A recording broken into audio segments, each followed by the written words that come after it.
Gəlin Tofiq Musayevin yeni vəzifəsi və gələcək planlarına sürətli bir nəzər salaq. Deməli, bizim tanınmış MMA döyüşçümüz Tofiq Musayev, bilirsiniz, MMA və Grappling Federasiyasının yeni vitse-prezidenti təyin olundu. Təbii ki, bu xəbərdən sonra hamını bir sual düşündürür. Bu, onun döyüşçü karyerasının sonu deməkdir. Birincisi və ən əsası qətiyyən yox. Tofiq özü də açıq şəkildə bildirdi ki, məmur olmaq fikri yoxdur, yəni bu yeni vəzifə onun idmançı kimi fəaliyyətinə heç bir təsir göstərməyəcək. Narahat olmağa dəyməz, o döyüşməyə davam edəcək.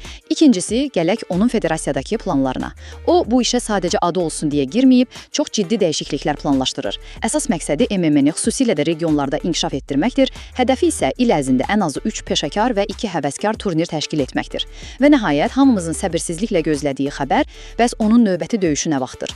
Deyim ki, çox yaxında Musayev artıq hazırlıqlar üçün ABŞ-a yollanır və fevralın əvvəlində onu UFC ringində görəcəyik. Rəqibinin adı isə deyəsən gələn ilin əvvəlində bəlli olacaq.